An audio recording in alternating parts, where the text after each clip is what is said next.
Sziasztok! Mint ahogy láthatjátok ennek a videónak, ilyen volt a Miraculous címet adtam, ez pedig azért van, mert szeretnék egy ilyen videósorozatot csinálni, ahol kicsit megosztom a Miraculous előzmény történeteit és dolgait, amiből kialakult az a sorozat, amit ma nézünk, szeretünk és egyéb dolog.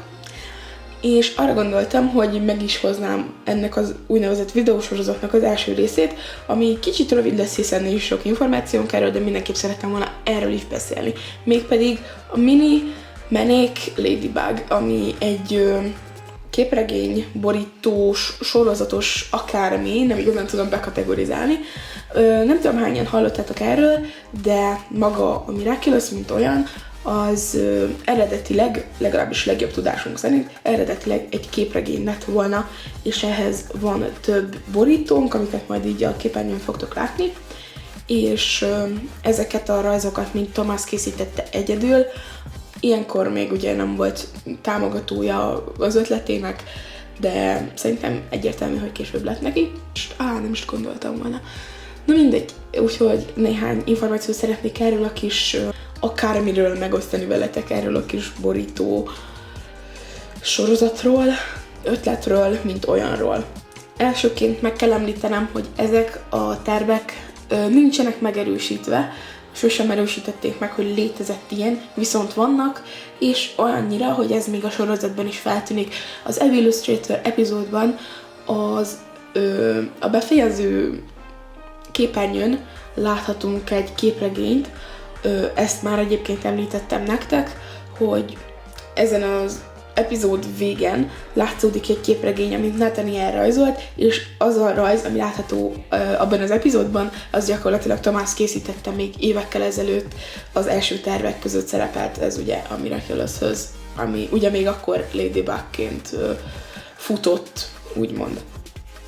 Magáról a karakterekről nem tudunk sokat, annyi biztos, hogy Marinette neve eredetileg Marietta volt, ugye ő tudjuk biztosan, hogy szerepelt ebben a képregény sorozatban, ugye Marietta és Katica, emellett megjelent Marietta apukája, akiről egyébként nem találtam bővebb információt, mindössze annyit, hogy benne van, és semmi más.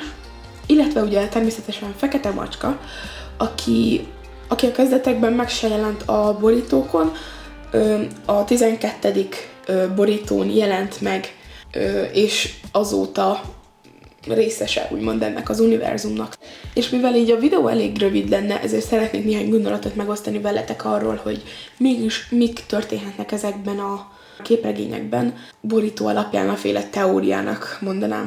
Ugye az első borító szerintem teljesen egyértelmű, ahogy Marietta, nem értem, miért kell Mariettának szóltam, annyira fura, mindegy. Szóval megjelenik Marietta, bemutatkozik nekünk, tehát megismerjük magát a lányt, és egyébként nagyon érdekes, hogy mennyire hasonlít, mennyire megtartották a karakternek a külsejét. Szerintem ez azért elég szokatlan, főleg, hogy több évet, majdnem egy évtizedet kellett várni a Thomasnak arra, hogy legyen valami ebből az ötletből.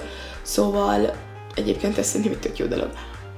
Úgyhogy a következő epizódok folyamán ugye van a második borító, amin egyszerűen nem bírok nem arra gondolni, hogy azok nem Fúmesternek a keze, ahogy tartja ott a kis karkötőt, vagy nem is igazán tudom.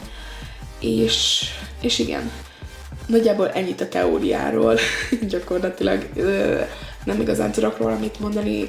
Véleményem szerint Katica előbb jelent meg, mint macska, tehát úgy külön dolgoztak, és aztán a 12. számnál jelent meg úgy Katica számára is, és azóta dolgoznak együtt, én legalábbis erre tippelnék így. Aztán ugye itt van a 14-es borító, itt már szerintem teljesen egyértelmű, hogy együtt dolgoznak, illetve szerintem a 15-ösben kétségei támadnak Mariettának, és talán elhagyná ezt a szerepet, de mint tudjuk, nem jött neki össze. Egyébként figyelembe véve a 15-ös, 16-os és a 17-es borítót, arra tippelnék, hogy ott el is hagyja ideiglenesen Katicának a szerepét, és végül megint újra Katica lesz, ha mondhatok ilyet, természetesen csak teória szinten.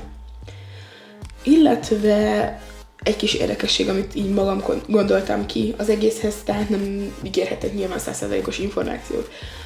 Ha megfigyelitek, egy szám nélküli borítón a piros alapon fekete pöttyös kocsiban ül le Marietta, és a 16-os borítón áll a háztetőn, kezében a maszk. Van egy olyan érzésem, hogy úgymond itt Katicának az erei megengedhették azt, hogy le tudja venni a maszkot, és mégis használni az erejét. Van egy olyan érzésem, hogy egyébként itt még nem voltak kvamik, csak ez a maszk adta az erőt.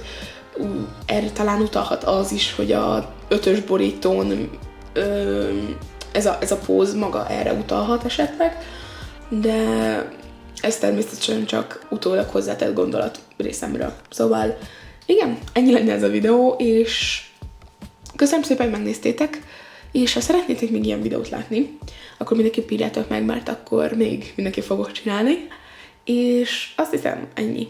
Legyen szép napotok, sziasztok!